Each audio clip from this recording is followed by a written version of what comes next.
La vez pasada cometí un error que me da vergüenza. Yo puse Coli, después puse Nietzsche. Escribí mal Nietzsche. Y está grabado, está grabado, está grabado. Le falta una S. Le faltaba una S y nadie se dio cuenta. Y no me quisieron hacer pasar vergüenza. Muchas gracias, muchas gracias. No voy a escribir otra vez.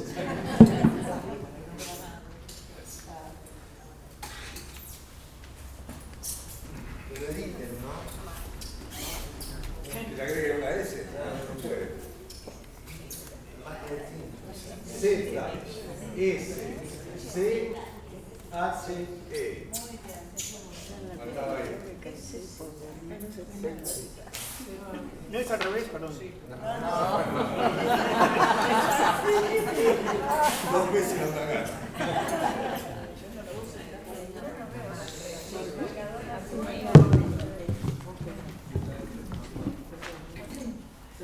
Bueno, Nietzsche aproximadamente en 1860 y algo, ¿no? Ya está consolidando su formación académica. Está un poco en la ciudad de Leipzig y en alguna otra ciudad alemana. Les quiero decir que yo no soy un tipo de erudito que sabe los detalles. De repente no es Leipzig y está al lado, pero creo que era Leipzig, ¿no? Y, ¿era Leipzig? Bien. Entonces, alrededor de 1860, lo que Nietzsche está estudiando, en donde se va a doctorar, es en filología. La filología es una disciplina que en esta época en la que Nietzsche la va a elegir como carrera universitaria es una disciplina, digamos, dominante en el área cultural, es decir, están puestas ahí muchas energías universitarias y académicas, como para compararlo, como hubiéramos dicho, en nuestros tiempos modernos de hace 3 o 4 décadas fue la lingüística, ¿no? Es decir, como una especie de líder del área de las ciencias sociales. La filología tenía mucha importancia. Esto empieza ya años antes. Hay un nombre que se cita siempre, que es muy importante para el inicio de los estudios filológicos, que es el de Winckelmann. Winckelmann. No es muy importante. Bueno, ahí sí. CK. 2 N.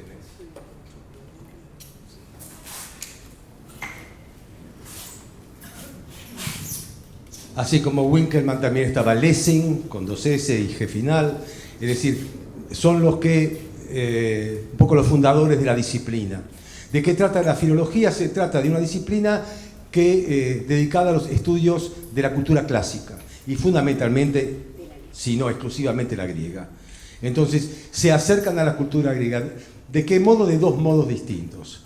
Uno va a ser de un modo que podemos llamar formalista. El filólogo es aquel que estudia las palabras y las lenguas de una lengua muerta, como es la lengua griega. Es decir, conoce las raíces, las terminaciones, cómo fue evolucionando esa palabra, cómo fue transformándose, y a través del estudio filológico o a través del estudio formal de estas palabras, también de alguna u otra manera empiezan a comprender la historia del contenido y del concepto que esta palabra tiene, más allá de su significancia, de su sonido, etc.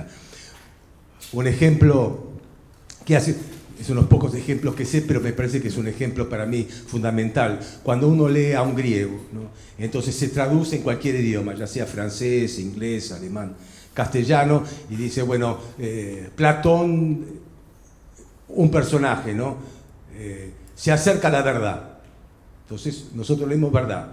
Y nosotros entendemos que es verdad. Verdad se opone a mentira, se opone a error, a falsedad, a ilusión, etcétera, etcétera. Bueno, entonces aparece un señor que sabe mucho de filología, los alemanes saben mucho, Heidegger Sabía muchísimo de filología porque todo el tiempo está desmenuzando la palabra griega y la palabra alemana, y como él cree que la lengua alemana es la lengua filosófica número 2, la número 1 es la griega, la número 2 es la alemana, entonces traza correspondencias entre el alemán y el griego, etc. Y por ejemplo, entonces dice, bueno, cuando en Grecia, en griego, verdad, se dice...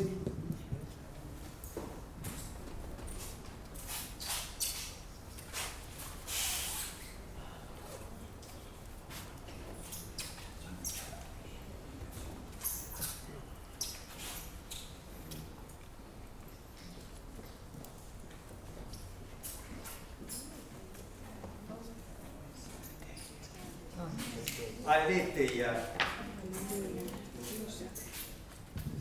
Aletheia, voy a usar mi marcador.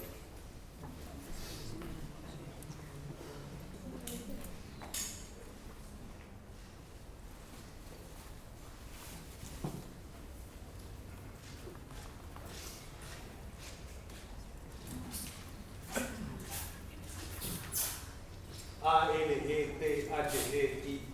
Entonces, Heidegger dice, esta es una palabra compuesta, es a, que es un privativo, y si nosotros lo queremos traducir literalmente, lo traducimos por desolvidar, no recordar, desolvidar. Literal. Leté es olvido. El río Leteo era porque pasaban las almas con Caronte y todo eso, las almas de las que hablaba Platón, y que el alma olvida todo de su encarnación anterior. Entonces cuando llega y se reencarna en un nuevo ser humano, en un nuevo individuo, tiene un alma que no recuerda nada. Entonces toda la propedéutica y la preparación para...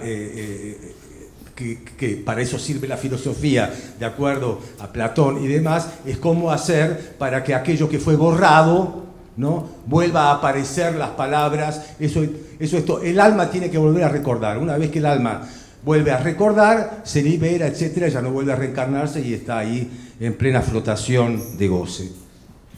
Entonces, desolvidar. La verdad es algo que tiene que ver con la memoria, porque la memoria es el modelo o el paradigma de la verdad entre los griegos. Pero cuando nosotros traducimos verdad, no aparece nada de esto. Absolutamente nada. Lo ponemos según nuestra lengua a las cosas que ya es mentira, error, falsedad, etc. Pero no lo asociamos con la memoria y con el tiempo cíclico, etc. Entonces viene un Heidegger, por ejemplo, y dice, cuando los griegos dicen verdad, están hablando de la memoria y del desolvido. Bueno, para eso sirve un filólogo. Para algo más debe servir también. Pero, entonces, la filología tiene una parte formal, les decía, que estudia las palabras, el lenguaje, la gramática, etc., de lenguas clásicas anteriores, que en este caso era el griego. Pero al mismo tiempo, no satisfecho con eso, hay filólogos que encaran el tema diciendo esto es insuficiente, porque esto me sirve a mí si al mismo tiempo puedo reconstruir la cultura en la que este idioma se habla, es decir, las instituciones, la cultura, los modos de vida, el saber, las disciplinas, etc. Entonces, esta es una filología de tipo cultural, digamos, si hay que dividirla de algún modo. Filología cultural, filología formal. Lo que va a estudiar Nietzsche, con su maestro Rich, es la formal. Y se va a doctorar en Basilea. Se doctora en Basilea. Le dan un doctorado honoris causa por recomendaciones de sus profesores que había en Leipzig. Decía, este joven tiene 26 años, 25, 26 años, estamos en 1870, él nació en el 44, creo.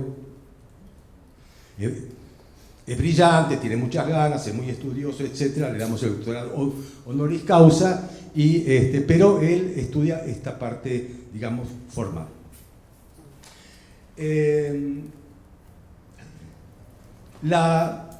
el paisaje de la filosofía alemana, en esta época de la que estamos hablando, en 1870, el paisaje de la filosofía alemana, porque Nietzsche, es necesario decirlo, porque Nietzsche permanentemente habla con valores culturales.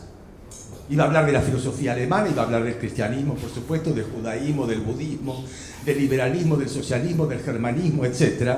Entonces, en cuanto a la filosofía alemana, la que Nietzsche conoce, la que Nietzsche lee, la que Nietzsche estudia, la que Nietzsche recorre un poco también, en la filosofía alemana yo diría que hay una figura fundamental, que se llama Immanuel Kant. Esta es una figura fundamental. Kant, el filósofo crítico, el que escribió la crítica de la razón pura, la crítica de la razón práctica, la crítica del juicio, etc. Kant es importantísimo en la historia de la filosofía. Y en la importancia que tiene Kant, cuando yo, la mayor parte de mi vida filosófica, al modo, uno de los modos era, Kant era una cosa y Nietzsche era otra cosa. ¿Sí? Kant era lo riguroso, lógico, formal, analítico, conceptual, árido, seco, etc. Y Nietzsche era un alma en pena, un maldito, un bohemio, un loco, un poeta, un intenso, un pasional, etcétera, etcétera. Bueno, un buen día me desperté. Nietzsche fue posible por Kant. Lo que se llama filosofía crítica, eso es Kant, ¿no? ¿Qué es la gran novedad que da Kant? Kant, que se dice Hume, el empirista inglés, fue mi maestro, ¿no? Me despertó del sueño dogmático, ¿no? Kant es aquel que barre con la metafísica, es decir, la metafísica, que es el corazón de la filosofía, o uno de sus corazones, digamos que tiene varios, así como es la ética, como puede ser la lógica, etc. La metafísica no es posible. O sea, la metafísica no es algo que a nosotros nos dé elementos para el conocimiento, porque lo que importa ahora es el conocimiento. Basándose en el desarrollo de las ciencias físico-matemáticas, de Newton, etc., Kant dice, bueno, ¿qué hace la filosofía una vez que hubo una revolución en la física? ¿Qué nos enseñan las revoluciones científicas? ¿Y qué nos enseña la filosofía que estuvo cerca de las revoluciones científicas como la del empirismo? Nos enseña que únicamente se puede conocer aquello de lo que tenemos experiencia. Experiencia, es decir, si no hay un contacto que tenga que ver con los sentidos, si no hay un contacto que tenga que ver con la intuición, entonces el conocimiento no tiene la materia prima como para ejercer su función. Tiene que haber un contacto. No es que Kant haya descubierto el cuerpo, porque bastante austero era como para las pocas anécdotas que hay de Kant sobre su vida, creo que son dos. Que es el filósofo que no salió de su pueblo, que no salió de Königsberg. Si no hay intuición del espacio y del tiempo, si no hay la intuición sensible, esto es lo que nos da el empirismo, no puede haber conocimiento. El conocimiento necesita de la experiencia, como también se podrá decir que necesita de la experimentación, pero ya dentro del método científico. Necesita de la experiencia. Y hay cosas que pertenecen a la experiencia, donde se puede aplicar las categorías del entendimiento, que se aplican sobre la intuición sensible, se aplican esas categorías y esto puede dar lugar a un conocimiento. Sobre la experiencia, hay cosas sobre las que no hay experiencia. Sobre Dios no hay experiencia. Sobre el alma no hay experiencia. Sobre lo que queremos saber nosotros que tiene que ver con que está más allá de la experiencia, no puede haber conocimiento. Es decir, Kant por eso es una filosofía crítica, ¿no? Los temas de la metafísica no son temas de conocimiento. El conocimiento tiene que ver con aquello que se tiene experiencia. Pero lo genial de Kant, absolutamente genial para mí por lo menos, es que dijo que aquello de lo que no se tiene experiencia no es objeto de conocimiento, pero que sí es objeto de pensamiento. Separa conocimiento de pensamiento. Y esto a mí me parece absolutamente revolucionario. Porque dice que si hay la intuición sensible, del espacio y el tiempo, es una cosa que dice Kant. Si existe la imaginación, que la vincula a los datos también de la sensibilidad, existe el entendimiento, que está conformado por lo que llama categorías, la causalidad, la modalidad, la necesidad, etc. Son categorías que uno aplica a esa materia prima. ¿Dónde está la famosa razón? Porque ahí hemos hablado de intuición sensible, imaginación, entendimiento, nos falta la razón. La razón, que es el emblema de la ilustración, de la que Kant forma parte. Bueno, la razón es aquello con lo que pensamos, no con lo que conocemos. ¿Y cómo se ejerce esta función? A pesar de que no pueda haber conocimiento sobre ciertas cuestiones, hay cuestiones que es absolutamente ineludible planteárselas, ¿no? Que se segregan ineludiblemente, lo que él llama las necesidades o ilusiones de la razón. Son ilusiones de la razón. Por ejemplo, la pregunta por el origen. Origen del mundo, origen del ser, origen de la vida, el origen, etc. De eso no tenemos experiencia, pero no podemos dejar de preguntarlo. No tenemos experiencia sobre el sentido global de todo el mundo y de todas las cosas. No tenemos experiencia sobre la totalidad del ser. No tenemos experiencia, pero lo planteamos a pesar nuestro. Las ilusiones de la razón son imperativas. Nos planteamos de dónde venimos, nos planteamos qué es el todo, y también nos vamos a plantear también si existe la inmortalidad. Es decir, ¿qué pasa después de la muerte? Es decir, para Kant, esas son preguntas ineludibles, pero no son objetos de conocimiento. Eso no se puede conocer, eso se puede pensar. Es decir, estas preguntas, la del sentido, la pregunta del origen, la pregunta del todo, la pregunta del más allá, nos hace pensar, pero no conocer. Bueno, esto para mí ya con eso Kant se podría haber jubilado. Es decir, que de alguna manera Kant ha sentado las bases, a pesar de ser el filósofo de la moral y todo lo que quiera, de lo que es el nihilismo y el ateísmo. Es decir, él lo que está diciendo que hay ciertas cuestiones que no son objeto ni de demostración, como hacía la filosofía, San Anselmo, etc., demostrar la existencia de Dios. Dice, basta, eso se terminó. O tener una idea como Leibniz de la monadología, que eso también es Dios, o Spinoza, con su idea de la naturaleza, que es una naturaleza divina, etc. Todas estas cuestiones de la metafísica ya están fuera del conocimiento. No tienen lugar para el conocimiento. O sea, no tienen lugar para la verdad en tanto conocimiento, pero sí para pensamiento.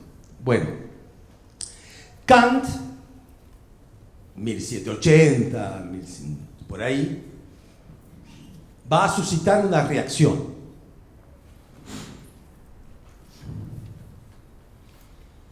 Y fundamentalmente,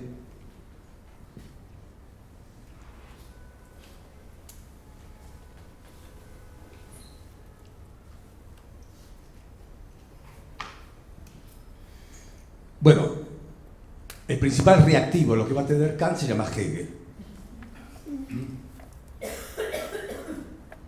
Hegel tiene como interlocutor la importancia de la filosofía crítica, en donde él va a decir que Kant lo único que hace es separar para después articular, separar para después llegar a conectar. Pero toda su filosofía crítica es una filosofía de tipo analítico. Y en realidad lo que Kant no hace es integrar todo su sistema de pensamiento y toda la constitución de lo que es el ser en una totalidad autosuficiente. Está todo separado: entendimiento, imaginación, sensibilidad, razón, etc. Es decir, es un modo analítico de separar. Y Hegel va a juntar.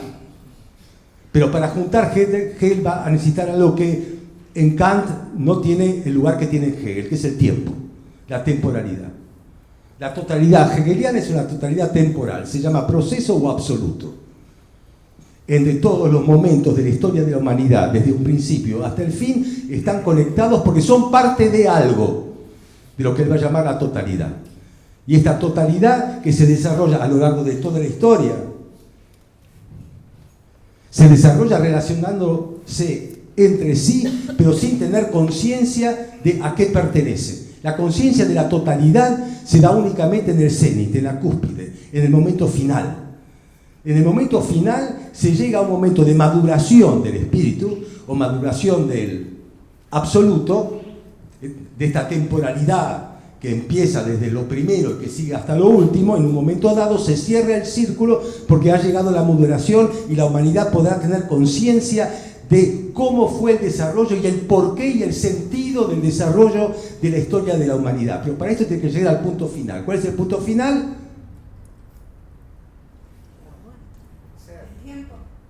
No, el punto final, ¿cuál es el nombre del punto final?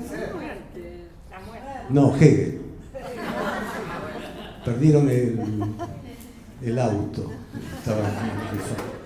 Hegel. Es decir, hemos llegado al tiempo, dirá Hegel, en 1800, 1805, 1810. Este es el tiempo en que el espíritu se reconcilia consigo mismo y la filosofía podrá ser finalmente verdaderamente especulativa, es decir, especular, de espejo. Dice que lo racional es real y lo real es racional. Es decir, que las cosas ya se muestran tal como son para el pensamiento especulativo, que es la coronación de cualquier otro tipo de pensamiento. Y en el plano político, esto se reencarna en la figura de Napoleón. O sea, Napoleón es la figura. Es decir, cuando pasa Napoleón, cuando bombardean Jena y Weimar y bombardean y Napoleón entra con las tropas francesas humillando y derrotando a los alemanes, Hegel dirá esta famosa frase, no sé quién escuchó o la escribió seguramente: pasa el espíritu a caballo. Era Napoleón. Con Napoleón, los valores de la Ilustración, los valores de la Revolución Francesa son planetarios. El imperio napoleónico es el imperio civilizatorio de los valores de la Ilustración, planetario. Se llegó a la madurez. Hay un solo sistema, hay una sola historia, hay un solo pensamiento. Entonces, Hegel es una reacción contra el espíritu analítico y separador de un Kant de tipo relativista. Hegel es absoluto. La otra reacción a Kant va a ser la de los románticos. El romanticismo no solamente es una escuela literaria, una escuela de la poesía, de comienzo del siglo XVIII, del siglo XIX, fines del XVIII. También existe el romanticismo en la filosofía. El romanticismo también pretende, ¿no?, rescatar los valores del absoluto, como Hegel, pero no a la manera filosófica en donde Hegel, de la obra completa de Hegel es inabarcable, aparte de una prosa sumamente complicada, porque él relaciona todo con todo. El romántico filosófico es inmediato, le da valor a la intuición, al contacto inmediato. Es una especie de misticismo laico. Pero entre estos románticos o derivaciones de la filosofía romántica hay un señor que muchos lo oponen inmediatamente a Kant, ¿no?, que es Herder.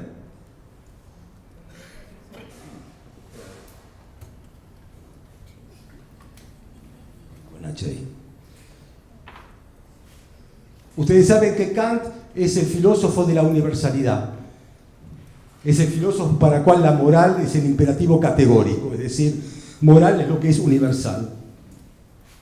Es el filósofo del cosmopolitismo. Es el filósofo de la paz universal. Es el filósofo de la humanidad, como noción, como nuevo sujeto histórico, la humanidad. Pero no la humanidad que pertenece a un proceso absoluto, etc. La humanidad. Como va a ser también el tema de la humanidad en los 1800 y algo, es muy importante. Se habla de la humanidad, porque lo va a hablar Herder un poco antes, ¿no?, pero lo va a hablar también la otra tradición de los neo-hegelianos que después van a ser como el joven Marx, es decir, Feuerbach. Es decir, también van a hablar de humanidad, también van a hablar de especie, es decir, hay nuevos sujetos. Piensen que la profunda crisis de la religión cristiana, con la decapitación del rey Luis XVI en la Revolución Francesa, con la confiscación de las tierras de la Iglesia, con la caída de la monarquía, la Revolución Francesa, etc., el universo teocrático, teológico, religioso está muy, muy dañado de una vez para siempre. Entonces surgen nuevos sujetos espirituales para ocupar ese lugar en donde hay un Dios del que mejor no hablamos mucho, porque ya no es muy claro quién lo representa. En todo caso, no necesariamente se es ateo, como Marx, el opio del pueblo, o como Feuerbach, que va a decir, el ateísmo sano es aquel cuando nos demos cuenta nosotros, nos vamos a dar cuenta, lo dice en la esencia del cristianismo, que nosotros hemos inventado a Dios. Es decir, todo aquello que decimos de Dios es la humanidad. Todos los atributos de perfección, todos los atributos que hemos creado un tótem en realidad, con nuestra esencia. Es decir, la palabra de un Feuerbach, como después va a ser la palabra del joven Marx también, de los jóvenes hegelianos, es alienación. Es decir, hemos alienado, enajenado, hecho ajeno nuestros propios atributos. Hemos creado un fetiche y adoramos a ese fetiche. La desalienación significa que tenemos que recuperar la esencia humana para ser libres de todo despotismo. Tenemos que trabajar para recuperar eso. Tenemos que hacer una tarea educativa, pedagógica, crítica y filosófica para recuperar aquello que hemos mandado al cielo y que siempre estuvo en la tierra. La humanidad, también en Kant. El aporte de Herder va a ser que él va a precisar y criticar que si bien existe la humanidad no existe como un bloque. Existe en su lugar, su tiempo y su lengua. Es decir, que la humanidad es una diversidad, porque en esta humanidad está compuesta por pueblos y está compuesta por lenguas. Es decir, no podemos hablar de una abstracción total que no tuviera ninguna diversidad ni diferencia en sí, sino que es una pluralidad en donde cada uno de los sujetos que conforman la humanidad tiene su autonomía, tiene su característica, su rasgo, fundamentalmente su lengua, muy importante para Alemania, que tiene 300 principados sin ninguna unidad, ni cultural, ni política, etc. Empezar a hablar, ¿qué nos une? Que hablamos el mismo idioma, la importancia del folclore, la importancia de lo autóctono, etc. Herder va a introducir en el mundo de la universidad iluminista kantiana la diversidad de los pueblos. Va a hablar de pueblos. Esta es otra reacción que va a tener que ver con Nietzsche, porque Nietzsche va a hablar de Alemania. Y Nietzsche va a hablar de la cultura alemana. Y Nietzsche va a hablar de la germanidad. Y Nietzsche, en esta época de la que nosotros ahora estamos enganchados, que la época de la primera obra de Nietzsche, El nacimiento de la tragedia, es la época en donde el que manda es Wagner. Y Wagner es el pensador, no solamente el músico, es el pensador de la alemanidad. Es decir, crear una Alemania única sobre la base de una reforma cultural. A esta reforma cultural es la que se va a plegar Nietzsche. Entonces, Nietzsche estudia filología en el marco de este contexto filosófico en donde la figura de Kant es subvertida por la filosofía de Hegel, por el pensamiento de Herder, etc. Y Nietzsche estudia filología. Hay un filósofo que va a combatir a Hegel. Es decir, Hegel, entre paréntesis, la historia de la filosofía es la historia de un combate. Esto es así. Los filósofos no se siguen pasándose la antorcha, ¿no? Le dan la antorcha y quema al que se la dio. Este es un rasgo parricida de salud filosófica. Hay que quemar al que te la da para poder encenderla otra vez. Después te tocará el turno. Pero Hegel, que creó un sistema total del pensamiento, googléelo si no lo leyeron y demás y van a ver que Hegel habla de todo y lo relaciona todo. Una vez que uno entra al sistema hegeliano, no sale. Es decir, es muy peligroso. Es como un pulpo, es como un remolino. Yo lo cuento siempre y me canso de contarlo, a lo mejor se los conté años pasados, etc. Viste, como los viejos que hablan siempre lo mismo. Que cuando yo fui a estudiar a Francia, lo primero, a los 19 años, estudiaba con un profesor de filosofía, clases particulares, éramos 3, era el profesor y mi novia y yo, éramos discípulos de Althusser, la introducción a la fenomenología del espíritu, que tiene como subtítulo La ciencia de la experiencia de la conciencia. Bueno, esa introducción de 15 páginas, 3 años estuvimos, y no lo entendí, por supuesto, pues la filosofía no es para entender, la filosofía es para no entender. Y es así. Y esto voy a volver, porque es el último descubrimiento filosófico que hice. Por eso era tan difícil la vez pasada Colli, porque no les podía decir, no les podía develar el misterio de la inquietud esa, de lo que habla Colli. Pero eso no pasa solamente con Colli. Con Colli está un poco en carnería. ¿Ustedes creen que yo entiendo a Nietzsche? ¿Ustedes creen que yo puedo decir, bueno, como un curso de física o de semiótica?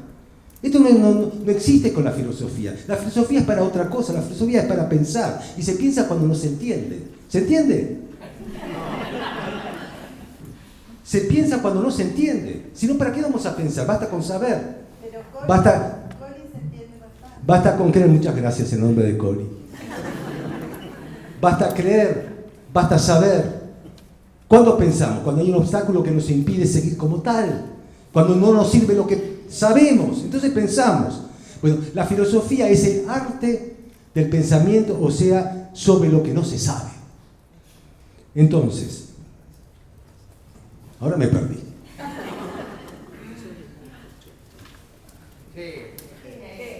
Hegel, contra Hegel. Contra Hegel estuvo Schopenhauer, el maestro de Nietzsche. Hegel tuvo varios adversarios que intentaron, algunos, enfrentarse al sistema total. Uno muy importante fue Kierkegaard, el danés. Kierkegaard, 1813, vivió 30 y pico de años, no mucho más. Siempre escribió con seudónimo. Kierkegaard es, importantes son todos, pero lo emparenta algo con Nietzsche. Son escritores. Es decir, no son escritores porque escriben. Escriben todos. Kant escribe, a mí me encanta cómo escribe Kant en francés, porque no leo alemán. Entonces lo leo en francés. Y escribe muy bien el traductor de Kant al francés. Pero lo único que puedo decir es muy límpido. Pero Nietzsche, como Kierkegaard, son escritores con vocación literaria, y eso apenas abren un libro de Nietzsche, ya está. Los 10 primeros renglones se dan cuenta que esto no es filosofía tal como suponemos que es. Está llena de imágenes. Nietzsche no trata de explicarse, ni trata de explicar. Dice, habla y tiene un modo incalificable de verter sus ideas, salvo en algún libro como La genealogía de la moral, en donde trata de ser preciso respecto de ciertos datos históricos.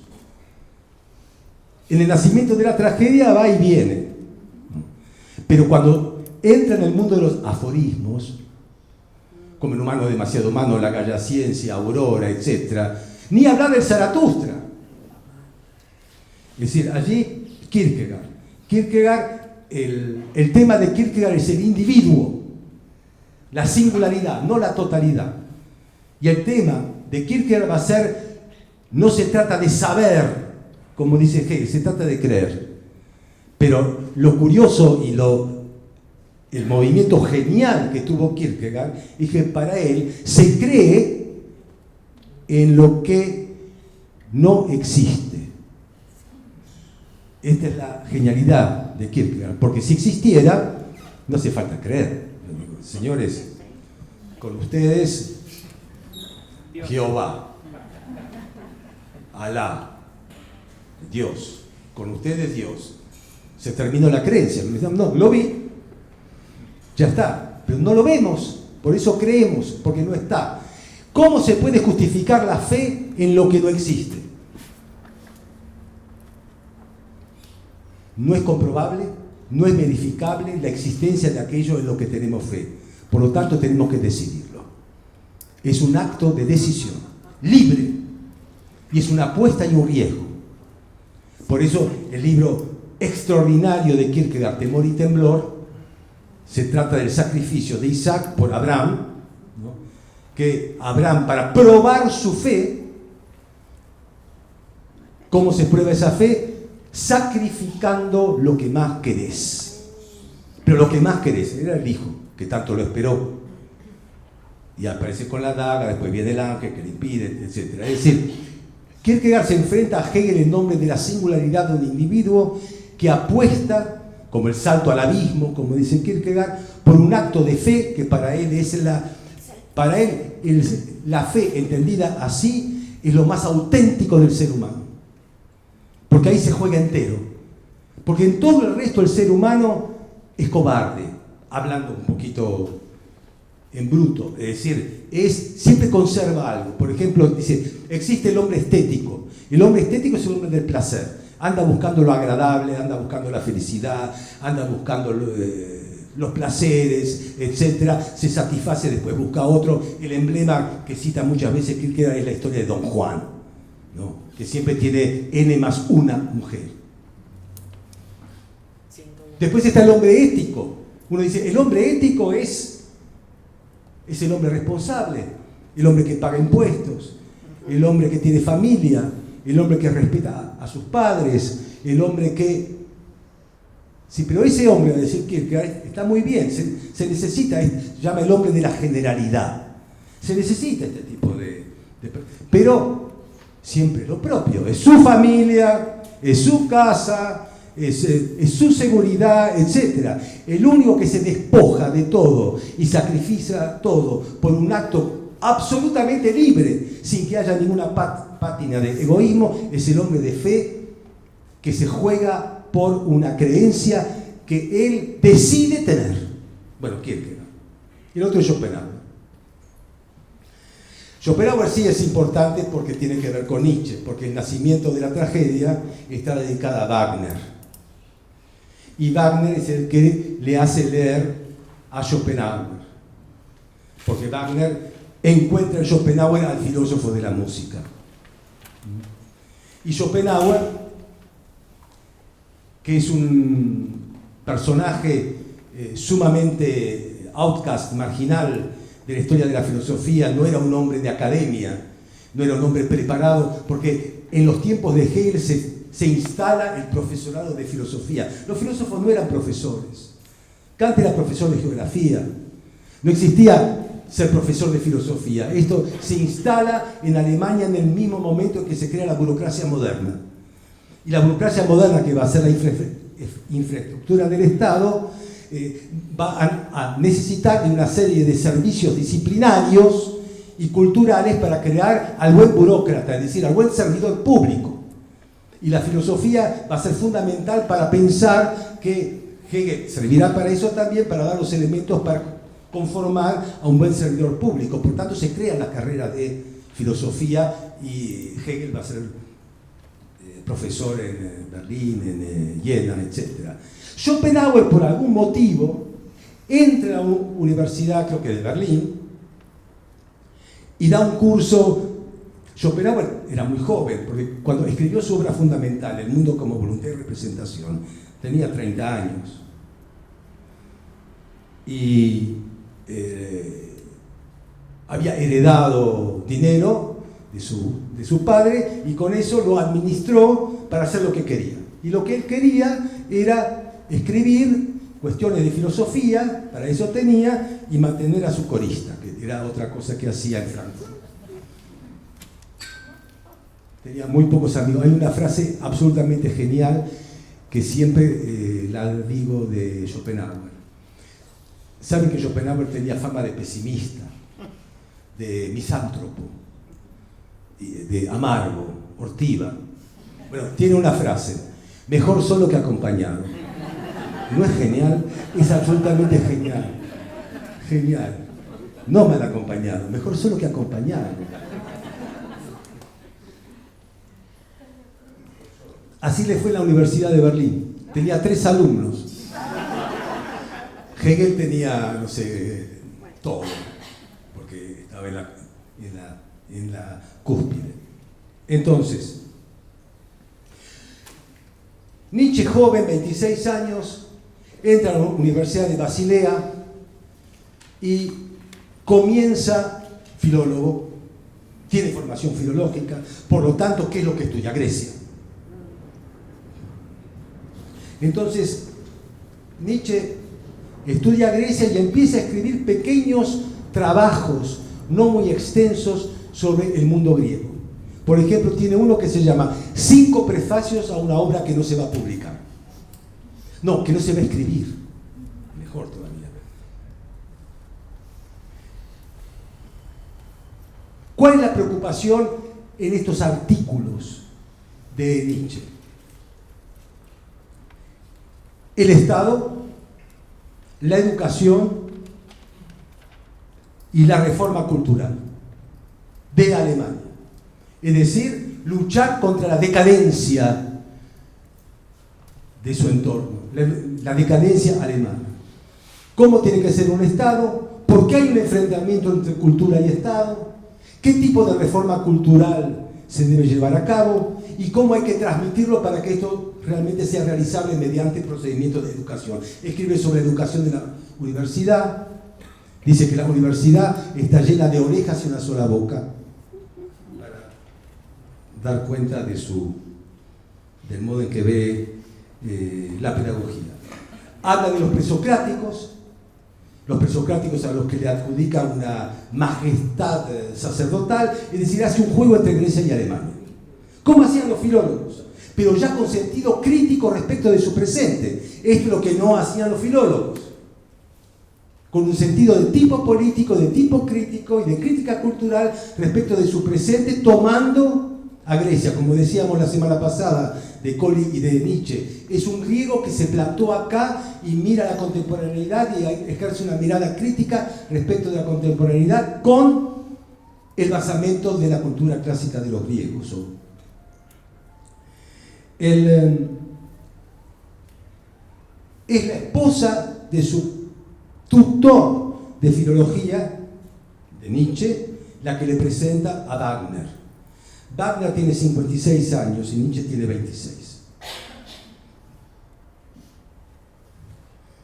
La filosofía de Schopenhauer, que Wagner le presenta y le hace leer, le descubre el mundo del arte y del arte de la música.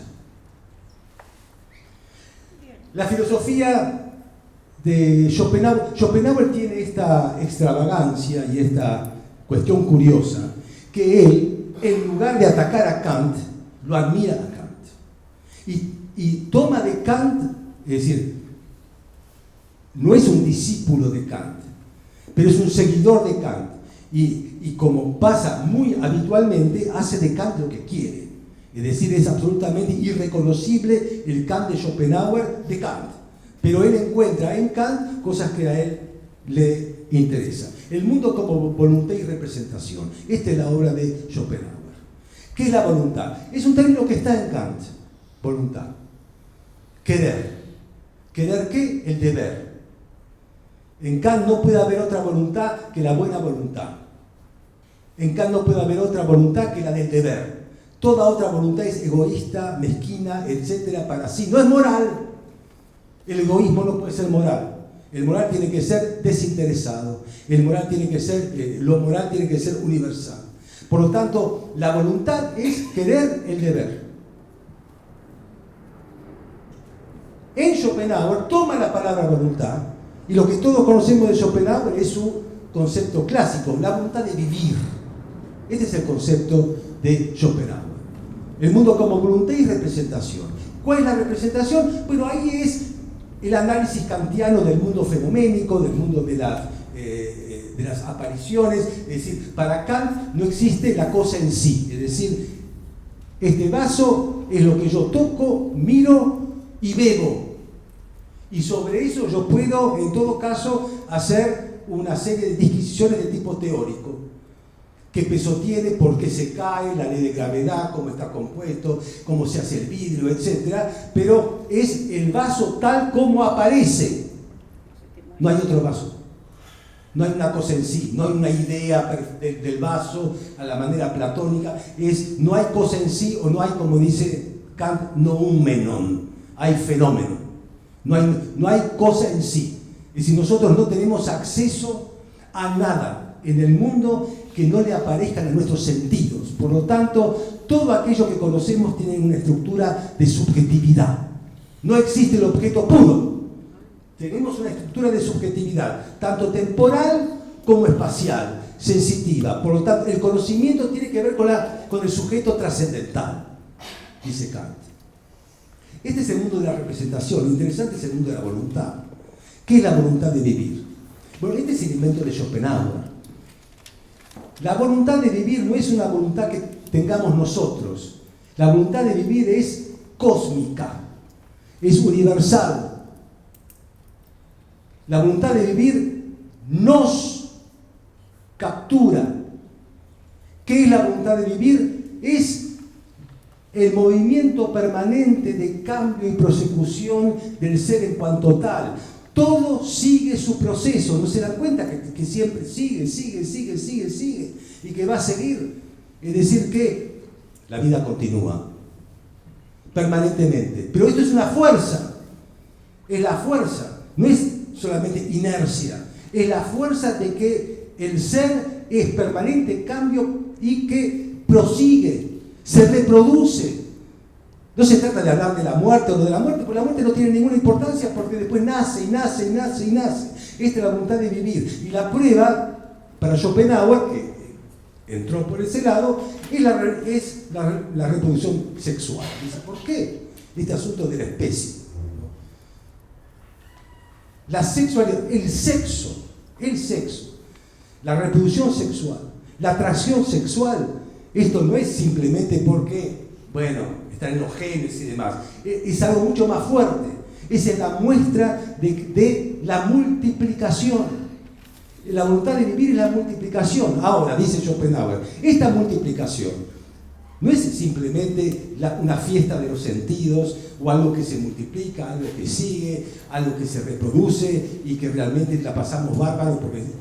No, porque en este trajín de permanente crecimiento y prosecución hay sufrimiento. Schopenhauer va a instalar una idea, para no llamarla si quieren un concepto, que va a ser sumamente importante para Nietzsche y que va a ser sumamente importante en general, porque los filósofos no hablaban mucho de este tema, con la importancia de lo que va a llamar Schopenhauer el dolor.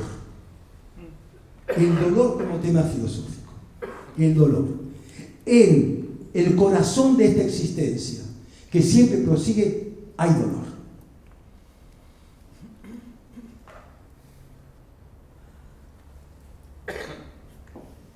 Frente al dolor, la historia de la filosofía lo pensó mucho. Nosotros vamos a tener una de nuestras reuniones con los estoicos. Paul Venn hablando de Séneca y del estoicismo, que estos eran especialistas en inmunología, es decir, cómo protegerse contra los dolores. Esta es la filosofía estoica. El dolor. Y Schopenhauer tiene la originalidad que Nietzsche lo va. Porque Nietzsche, todo aquel que admiró, odió. Después, incluso a sí mismo. Una de las grandes características de Nietzsche, quizás una de las principales, es una frase que dice, no sé si en el Zaratustra o en algún lugar, dice, voy a defender con todo lo que yo pueda, no mi derecho a opinar, mi derecho a cambiar de opinión.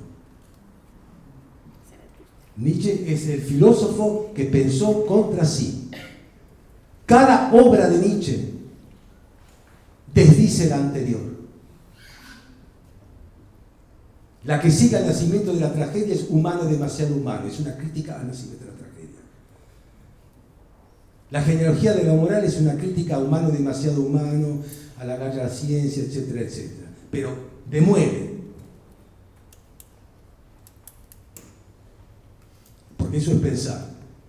Se piensa, hay dos tipos de pensadores, va a decir Gilles Deleuze, los edificantes y los sísmicos.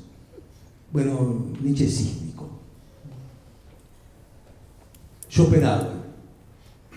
La originalidad, otra que tiene, es que es una rareza en el pensamiento filosófico occidental. Le tiró una soga a Oriente. Se interesó por el hinduismo, se interesó por el budismo, desde Frankfurt, con su corista, con su salchicha, con su chucrú, con su misantropía, odiando a los vecinos y todo lo que ustedes quieran, el budismo, el hinduismo, lo atrae. ¿Por qué? Porque dice que ellos hablaron del dolor. Buda habló del dolor. La rueda de la reencarnación. Alivio, dolor, alivio, dolor, alivio, dolor, alivio, dolor sin parar. Es decir, la fuente del deseo es algo que nos daña y al mismo tiempo es inevitable. Estamos en esa rueda, la rueda de Buda. ¿Cómo salir de la rueda? Esto le interesa mucho a Schopenhauer. Y ve que va a llamar estado de nirvana, como llaman los orientales, al estado donde esta rueda dejó de girar. Y por lo tanto se está en lo que podemos llamar la paz o lo que fuere. En donde ya no te atrapa la rueda que te va a hacer girar por siempre lo mismo aunque parezca diferente. Pero va a decir Schopenhauer que nosotros no somos budistas, no somos hinduistas, no vivimos en Oriente, no llegamos al nirvana a través de años y años de disciplina de yoga o de lo que fuere. De alguna manera no podemos salir de la rueda, pero de lo que sí puede llegar a acontecer y a suceder es que la rueda que gira todo el tiempo se detenga a veces un instante, un pequeño instante, y que nosotros tengamos una percepción fugaz, transitoria, casi como una pequeña chispa de aquello de lo que hablan los orientales, que es este estado fuera de la rueda, pero es un momento mínimo, y esto lo vamos a lograr con el arte. El arte acá tiene una connotación metafísica, no es simplemente el hombre que pinta, dibuja, escribe, etc., sino que el arte es un vehículo por el cual nosotros podemos superarnos a nosotros mismos como carne de cañón del deseo. Por un momento muy pequeño, es como que nosotros estuviéramos en un museo, ¿no? Vemos cuadros, vemos 1, 2, 3, 4, 5, el otro. Yo soy especialista en correr por los museos. Me encanta la velocidad, pero en un momento dado nos quedamos un momento ante uno que nos detuvo, que los pies no siguen. Hay algo ahí. Ese momento él dice, eso, si lo multiplicamos, alguna idea, pero no podemos multiplicar porque después tenemos que salir. El arte. Y de las artes, el arte que tenga la mayor abstracción, la menor corporeidad, es la música. La música es el vehículo más importante, el mejor como para llegar a ese momento. Por supuesto que Wagner dijo, este es mi pollo. Wagner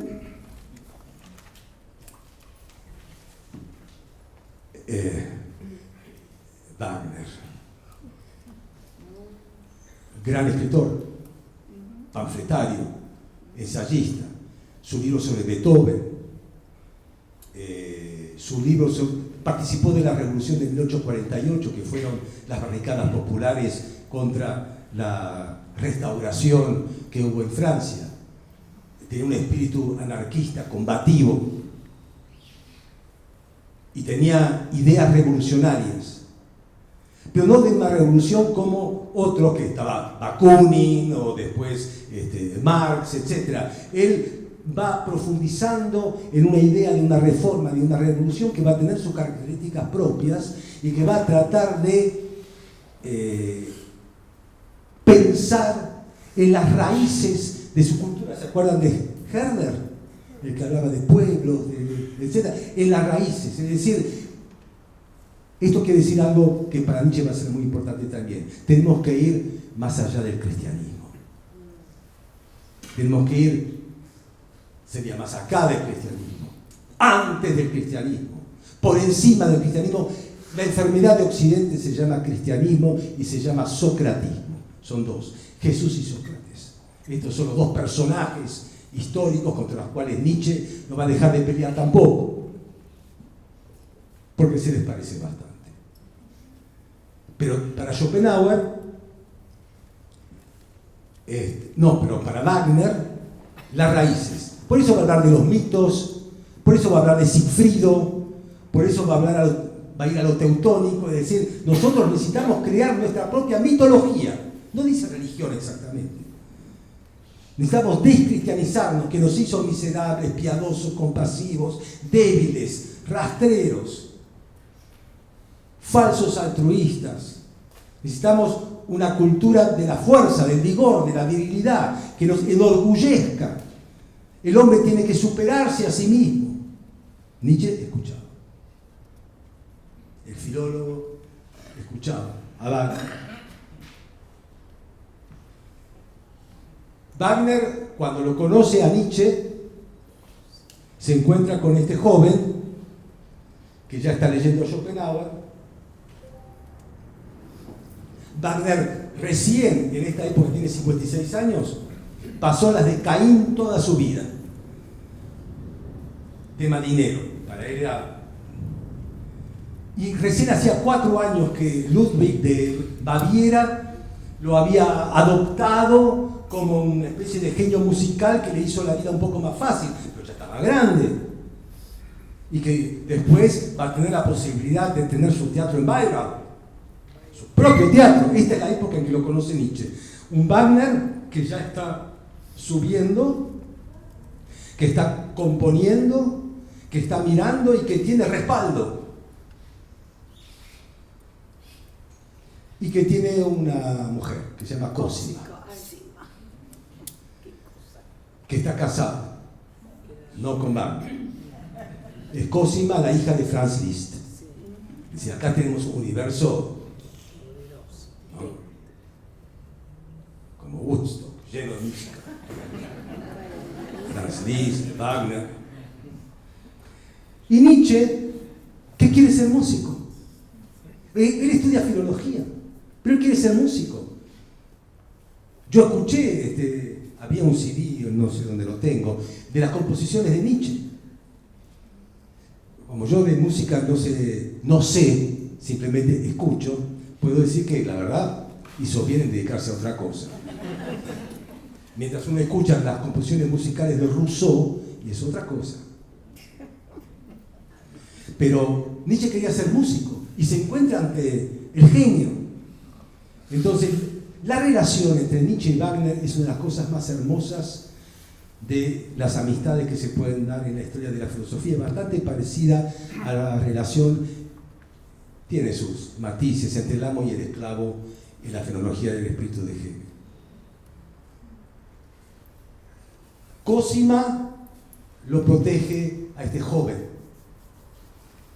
y que está escribiendo algo sobre la tragedia. Está escribiendo sobre el nacimiento de la tragedia. Y le va mostrando el paper a Wagner. Y Wagner le dice, no, esto no va. Esto no va, esto no va. Esto va. No, esto mejor ponémelo así. Nietzsche obedece y se lo dedica. Está dedicada al nacimiento de la tragedia. El espíritu de la música, inspirada en Schopenhauer, está dedicada a Wagner. Este es el primer Nietzsche. En el Zaratustra, libro 4, hay un capítulo que dice autocrítica del nacimiento de la tragedia. Entonces dice, yo estaba enfermo, era un esclavo, era un idiota, Wagner me embaucó, etc. Bueno, el asunto es que esta relación en donde Nietzsche se acerca a Wagner, lo adora a Wagner, y Wagner cumple la función de lo que yo llamo el pater seraphicus. Es un pater seraphicus.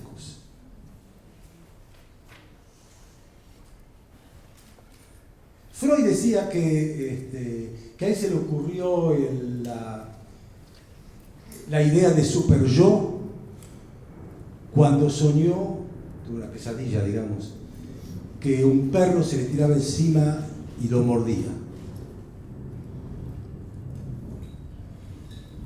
El Pater Seraphicus no es un perro que muerde, es un perro que muerde y que aparte amamos. Por eso es tan difícil. Nietzsche ama a Wagner. Nietzsche está enamorado y fascinado de Wagner. Y por vía Cosima trata de que Wagner le dé bola. Pero a Wagner lo único que le interesa es Wagner.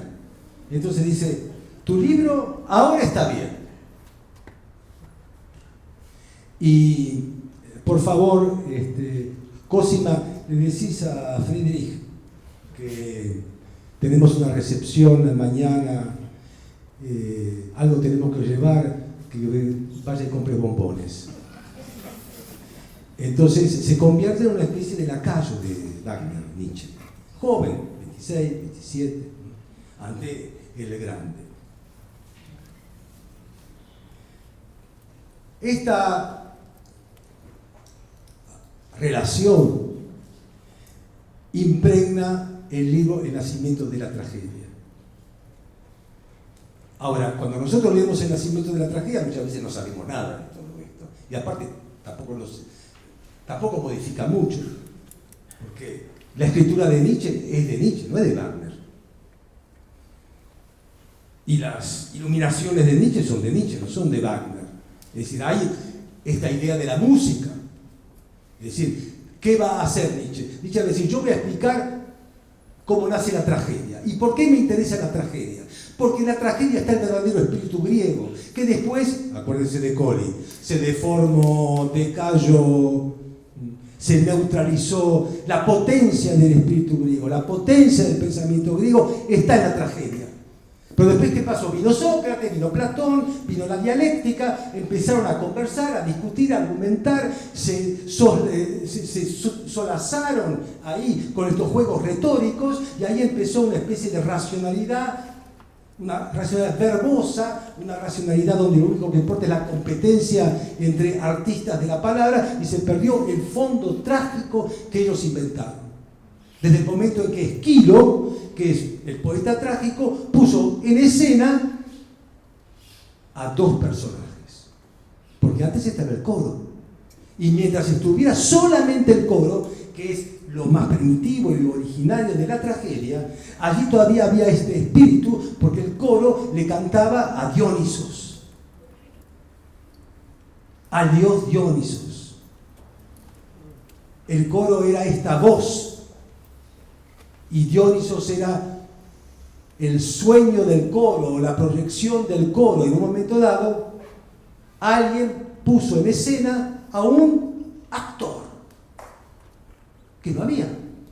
Estaba el público en las gradas y estaba el coro, con la música, los timbales, lo que quieran. Y puso a un actor que habla con el coro. Pero el desastre fue cuando puso a dos actores que hablaban entre sí. Porque eso es el inicio de la dialéctica, de lo que después fue las disputas argumentativas entre filósofos. Ya puso a dos, y ahí ya empieza la decadencia del espíritu trágico. Le cantaba a Dionisos.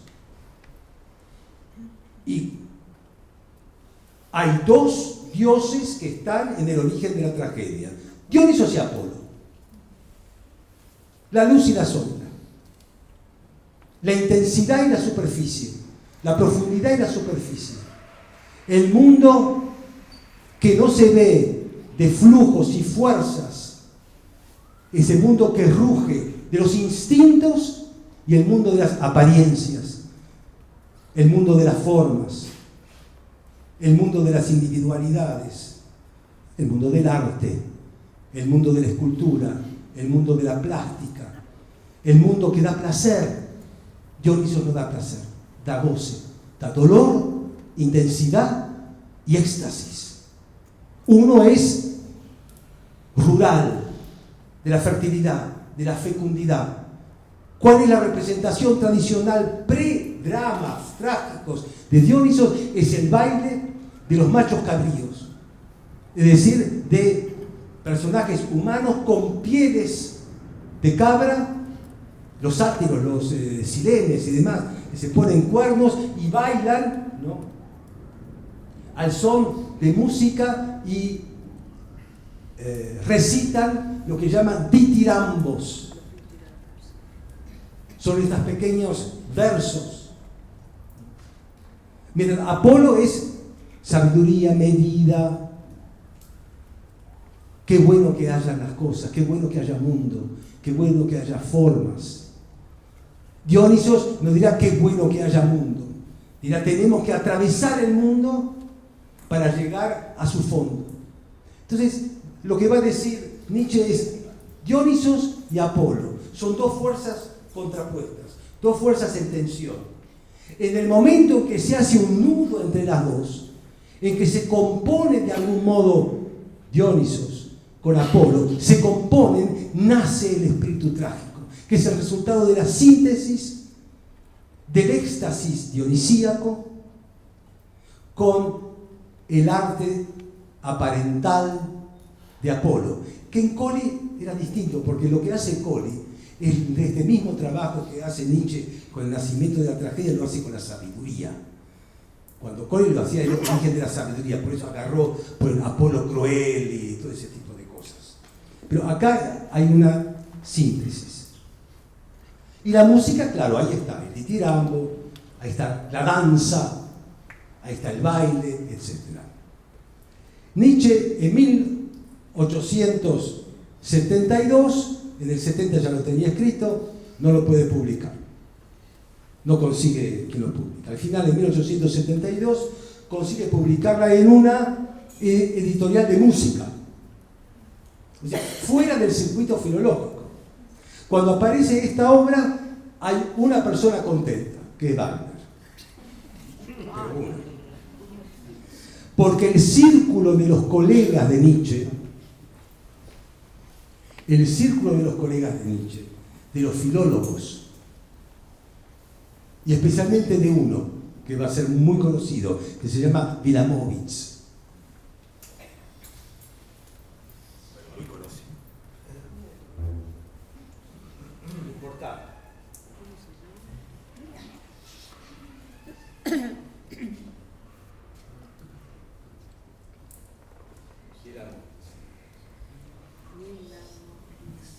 Wilamowitz fue compañero de Nietzsche, iban creo que al mismo liceo, después también estudió, no sé si en Leipzig, brillante filólogo, riguroso, tenía 22 años, si eran 3-4 años menor que Nietzsche. Wilamowitz va a ser un poco el líder de la ofensiva de los filólogos contra esta obra de Nietzsche, que no es una obra de filología, es un delirio. ¿Qué quiere decir esto? Schopenhauer, Wagner, que el arte sea algo metafísico. ¿Qué tiene que ver eso con la tragedia griega? Nada. Para el que estudió filología, para el que sabe un poco de cultura griega, in situ, de cómo funcionaba la tragedia, de cómo funcionaba la poesía, el drama, etc., que sabe cultura griega, no tiene nada que ver con esto. ¿Qué es esto? ¿Qué es esta especie de cosa? Es una cosa. Entonces, aparecen los artículos de reseñas de Wilamowitz.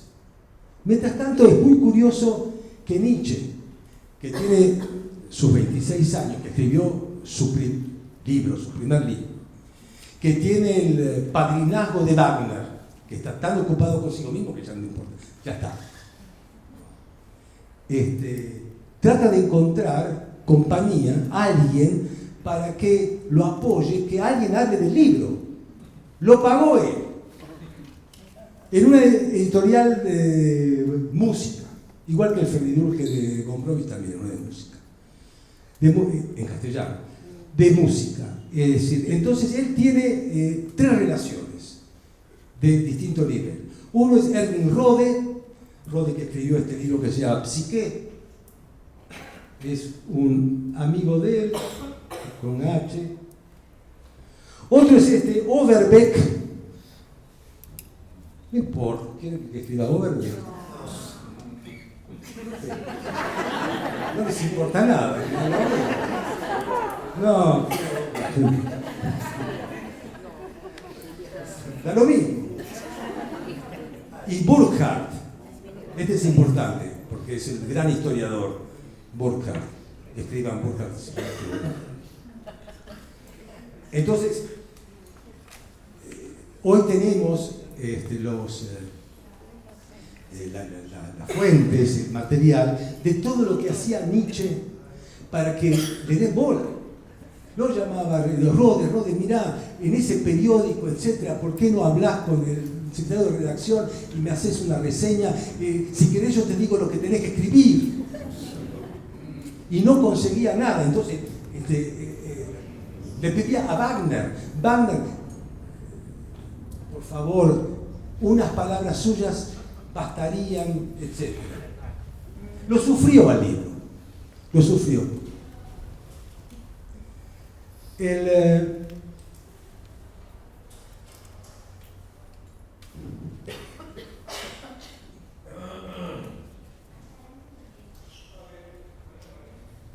Lo interesante, el otro día yo escribí un libro en el año 96 que se llama Los oficios de Nietzsche, y una parte la hicimos con un amigo, Germán Zúcar, que vive ahora en Francia, pues en México, etc., y que hacía mucho no veía, lo vi anteayer, justamente por estas cosas milagrosas. Estaba leyendo nuestro libro y me llamó por teléfono. Y nos vimos y me trajo su nuevo trabajo sobre la discusión Wilamowitz-Nietzsche, donde encontraron nuevos materiales. Yo no puedo creer que Wilamowitz, que tenía 22 años, en 1872, que inició la guerra contra Nietzsche, siga escribiendo contra Nietzsche en 1924. 1924, o sea, es 54 años después que él siguió con el tema. Nietzsche ya estaba tocando el arpa hace rato y sigue con el tema, que Nietzsche, que eso. Y lo más curioso de todo es que en algunas cuestiones reconoce en 1924 que está de acuerdo con Nietzsche. 50 años le llevó. El tema de la danza puede ser, el tema de la coreografía puede ser, el tema de los ditirambos puede ser, lo otro no estoy tan de acuerdo, qué sé yo, etcétera, etcétera. ¿Por qué yo llamé oficios? Porque me gustó la palabra como para designar algo que es propio de Nietzsche. Ubicarse en una perspectiva, eso llamo oficio, un ángulo de mira.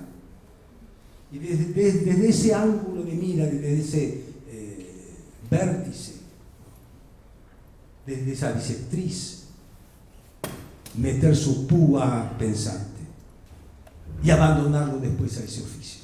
¿Cuáles son los oficios de Nietzsche? Músico, quería ser. Filólogo. Psicólogo. Genealogista. Profeta. En cada uno de estos oficios desdice el oficio anterior. Nietzsche es el filósofo del abandono de los oficios, pensado en términos de perspectiva de pensamiento. Wagner, la época wagneriana, cómo demuele la época wagneriana. Él empieza a ver que en Wagner es una especie de bufón, un payaso de la alta burguesía y de la nobleza que va a escuchar sus óperas, todos emperifollados y demás, y él, como era un vanidoso y necesitaba que lo adulen, ve que en ese mundo del dinero, que era lo que le interesaba a Wagner, le decía a Nietzsche: hoy son números, todo es número. Entonces decía, ese mundo que él pensaba, el hombre de la reforma de la cultura alemana, el hombre que va a revolucionar la educación para lograr la unidad cultural alemana, semejante payasada, porque ahora él consigue el éxito y la fama, y aparte escribe estas cosas donde Parsifal y demás. Una cosa era Tristán y Isolda, donde se escucha la disonancia, va a decir Nietzsche, la disonancia que se llama ser humano. El ser humano como algo disonante. Y ahora tenemos el Parsifal, que otra vez tiene cuestiones cristianas y demás. Wagner se ha convertido en eso y además ya no quiero más humillaciones. No quiero ser más un lacayo. No voy a buscar más bombones. Se terminó. Se terminó. Pero se terminó también, no solamente gracias a eso, porque se le terminan muchas cosas a Nietzsche. Primero, no puede seguir siendo profesor, porque tiene un problema en los ojos. Tiene un problema en la vista. Imagínense que un filólogo lo único que hace es leer. Y además tiene una migraña crónica. Por lo tanto, por prescripción médica, le dan licencia, va a tener goce de sueldo con licencia por enfermedad. Y no solamente eso, decide dejar Basilea, dejar la universidad, dejar la filología, dejarlo a Wagner, dejar la Cosima y dejar Alemania. Y se va a lo que todos los alemanes siempre quieren ir, a Italia, al sol. Y ahí conoce a los personajes que lo van a deswagnerizar. Uno se llama Paul Ré, y esto se los voy a escribir aunque no les interese. Paul Ré, 2E, acento la primera. El joven Paul Ré, Maldiva, que es una señorita que ya ni me acuerdo, y Lu Andreas Salomé. La hermosa joven de rizos de oro, Lu Andreas Salomé, más inteligente que Nietzsche, que escribió un libro en 1893, Lu, se llama algo de Nietzsche, con Nietzsche en el nosocomio, el manicomio,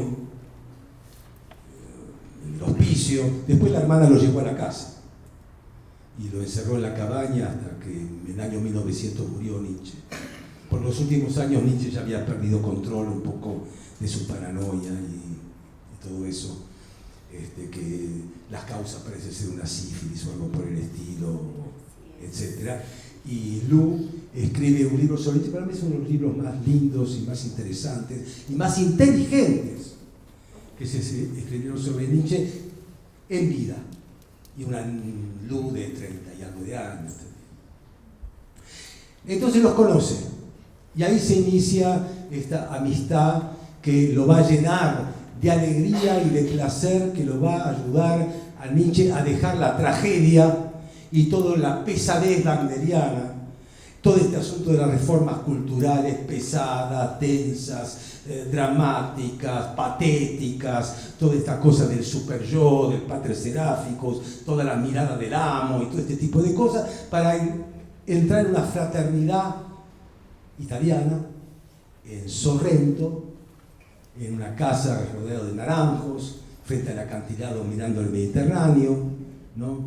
En una cofradía que tiene un proyecto de vida en común, nada sexual, no, porque es así. Con Nietzsche era imposible, además.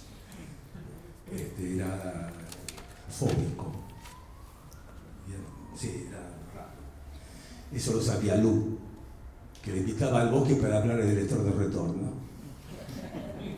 Entonces, una confraternidad con un proyecto de vida que era vivir juntos, estudiar juntos, aprender juntos y escribir juntos. Eran jóvenes, eran bellos y eran livianos. Y esto les cambió la cabeza totalmente. Wagner, por supuesto, traición, te vas con ese judío, Paul Ré. Pero ese dedo ya no maldecía más. Y ahí se inicia para Nietzsche un cambio de pensamiento que va a dar lugar a su oficio de psicólogo, que no es el psicólogo de nuestros días, es decir, no siguió la carrera de psicología, pero es psicólogo porque él va a escribir humano, demasiado humano. Ya el título te muestra que estás en otro lugar que la tragedia. Humano, demasiado humano. Hay una mirada benevolente, amable sobre el mundo de los hombres. Entonces es una serie de aforismos. Cuando yo leía esto, para mí era el libro que más me gustó de Nietzsche, porque es humano. Habla de los placeres, habla de las trampas, de la sociabilidad. Todos son encuentros ocasionales, habla de la envidia, de las relaciones, de los amigos, etc. Son como postales de pequeñas sociabilidades. Imagínense el cambio que fue este. Y por supuesto, el ataque a qué?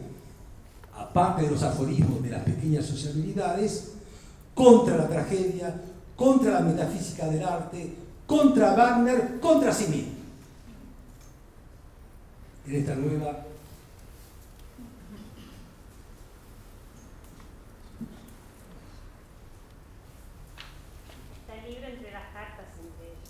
¿Cómo? El libro de las cartas. Hay cartas también. Claro que hay cartas. ¿Y qué cartas? La de Nietzsche. Es decir, Nietzsche, si uno empieza a hablar de la vida de Nietzsche, es como que hay filósofos cuya vida es interesante y cuyos textos no son interesantes. Hay filósofos, la mayoría, cuyos textos son muy interesantes y la vida no. Y hay filósofos cuya vida y cuyos textos son realmente fascinantes. Este es el caso de Nietzsche. Entonces, esta amistad que dio origen al oficio del psicólogo, de humano demasiado humano, y va a dar lugar también a la Galla Ciencia, y va a dar lugar también a Aurora, el despertar, la Galla Ciencia, la ciencia jovial. Es la época feliz de Nietzsche, es la única y última época feliz de Nietzsche, porque después es una debacle no depresiva, sino de otro tipo, de una intensidad cada vez más. Nietzsche ingresa a la soledad. ¿Por qué? Porque lo traicionaron. Es decir, Luz se fue con Paul, de alguna manera. Es decir, en un momento dado, solo. Es decir, no constituyeron esa hermandad. No fueron pareja para nada. Luz estaba casada con Andreas. Y después tuvo su mundo con Reina María Rilke, con él, con el otro, etc. Era una mujer libre y emancipada. Pero Nietzsche queda solo y empieza a ingerir opio en cantidades, supongo, interesantes. Teconopio y demás, que él decía, bueno, tenía sus dolores, tenía sus migrañas. Nietzsche tenía dos modos de aliviar sus dolores. Uno era caminar. Caminaba hasta 10 horas por día. Era un hombre muy musculoso, de piernas muy fuerte. Imagínense, vivía en Sils María, en estos lugares donde Alpes, ¿no? Subía y bajaba, y además llevaba su carnet porque le oxigenaba. El que camina sabe que las ideas se oxigenan también, o sea, el cerebro se oxigena, entonces pasan cosas. Entonces caminaba y tomaba este té con opio, y opio.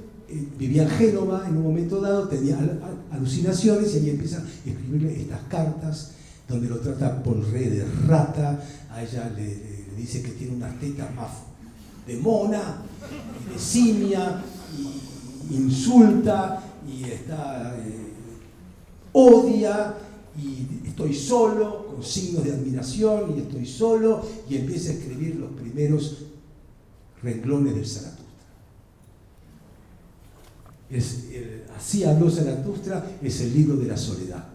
Cuando uno habla del superhombre, es es el hombre solo, es el hombre, el Zaratustra, que es el oficio del profeta. El profeta a los 40 años, de acuerdo, utiliza un nombre persa, Zoroastro. Zaratustra a los 40 años sale de la cueva, porque era una asceta, como los ascetas anacoretas que vivían en la cueva. A los 40 años decide salir al mundo y decirle su mensaje al mundo, y ve el mundo, no le gusta el mundo, y le da su mensaje.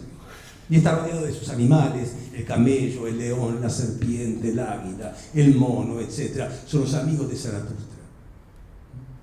Y Zaratustra recorre el mundo al mismo tiempo que Nietzsche les escribe estas cartas con sus alucinaciones, porque las tenía, de odio a Re, a Lu, y empieza a ver estas imágenes. El Zaratustra tiene imágenes, ¿no?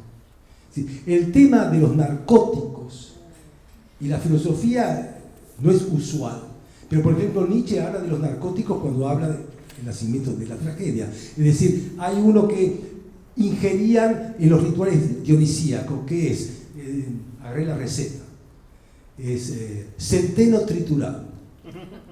Centeno triturado. Le agregan miel, agua, no entiendo qué tiene que ver algo de queso. Esto se fermenta y seguramente alguna plantita más, aparte del centeno triturado, y tenían alguna visión extática y demás. Como las que tenía Nietzsche en Génova al escribir el Zaratustra. Entonces, le dice Zaratustra a alguien, tú sabes, siempre hay un dedo, tú sabes. El hombre que encontró Zaratustra le dice, sí, sí, dilo. Y no dice, di tu palabra y rómpete. Y él dice, tengo vergüenza. Eso es lo que. Esto es una escena, tengo vergüenza. Ante el dedo de Zaratustra, di tu palabra y rómpete. La palabra es esa. Tenemos vergüenza. Entonces, el Nietzsche profeta, aparentemente ya lanzado a este mundo de la soledad total, va a escribir después un libro, y ya estamos terminando. Igual podemos seguir un rato la semana que viene, finalmente nadie nos obliga a hablar de nada, más que lo que sabe. Es decir, que no, la semana que viene es feriado. La otra semana es Sartre. ¿No? Sartre. Bueno, vamos a hablar de Nietzsche. Va a escribir la genealogía de la moral. La genealogía de la moral es un texto, es un tratado preciso sobre el origen de la moral. ¿Por qué nosotros necesitamos a la moral? No que es el bien o que es el mal, sino por qué hemos inventado eso, que se llama la moral. ¿Qué es la moral? ¿Cuál es el origen? Genealogía de la moral. Este es el genealogista, cuando escribe después del Zaratustra. Y el último oficio, y se los dejo, que yo llamé impostor, pero no es culpa de Nietzsche, porque hay un libro que se llama Mi hermana y yo. Es un libro que no está en las obras completas de Nietzsche, que lo publicó en castellano Santiago Rueda, que se publicó en inglés, que no sé si está en alemán, debe estar, y que no está en las obras completas porque dicen que no es de Nietzsche. Ahora, yo hice una investigación. Si no lo escribió Nietzsche, ¿quién lo escribió? Porque cuando uno lo lee, el libro, Mi hermana y yo, mi hermana es su hermana, Elisabetta, escribe, es Nietzsche el que escribe. Entonces, si no fue Nietzsche, ¿quién se hizo pasar por Nietzsche para escribir eso? Hay todo un raconto, hay toda una leyenda, una historia, que finalmente, aparentemente, Nietzsche en el nosocomio le entregó el manuscrito a una persona. Esta persona fue a Canadá. En Canadá se lo entregó a un editor que se llama Levy. Este editor tenía su casa editorial en Nueva York y tenía este manuscrito. Lo hizo traducir al inglés. Se incendió el depósito. Se perdió el original, quedó el inglés. Cuando uno lo lee, lee a Nietzsche. Las últimas averiguaciones que se hicieron un tal Walter Kaufmann, que es un historiador de la filosofía, es que el libro lo escribió un profesor, y yo ingresé en el sitio y todo eso, creo que en la Universidad de Virginia, algo así, que se llama Plotkin, que él escribió el libro Mi hermano y yo. Entonces, ahora, Kaufmann no conoció a Plotkin, que confesó que lo escribió, pero se murió Plotkin. Y cuando yo veo el nombre Plotkin, Plot es un guión, Sí.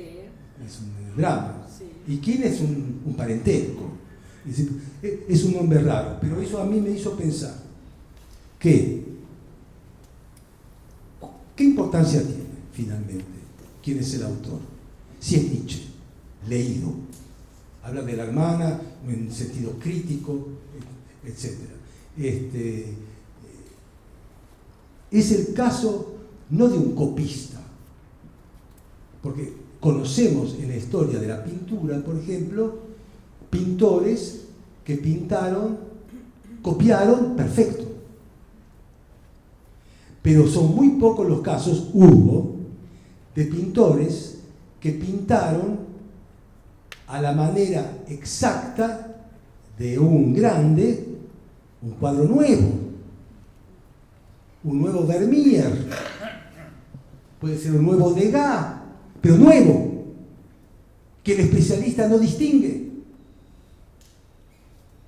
Entonces, ¿qué pasó si uno tuvo el talento no de copiar a Nietzsche, ni de imitarlo, sino de hacerse el Nietzsche y escribir un libro nuevo? Bueno, este es el posible impostor. Seguimos la vez que viene. ¿Tienen alguna...? Yo tengo una pregunta. Tiene que ver con la aspecto de la tragedia. ¿Qué es el principio de individuación que Nietzsche vincula con Apolo? El principio es una de las características de Apolo, el hecho de que el mundo subterráneo de Dionisos, que está atravesado por flujos y fuerzas e intensidades profundas, en el mundo de Apolo es el mundo de la superficie en donde están las formas. Para que haya formas tiene que haber separación. No puede haber un universo de la forma sin separación, pues sería lo informe. Para que haya cosmos y no caos, tiene que haber cosas en un lugar distinto de otro. Es el mundo del crucigrama, cada uno tiene un lugar. Es decir, el mundo de la individualidad o el mundo de la individuación. Después se podrá decir, a la manera trágica, que al mundo dionisíaco le duele la individuación. Es como parir, ¿no?, individuos, cuando el deseo es que vuelva al flujo original. Pero la individuación tiene que ver con el mundo de las diferencias.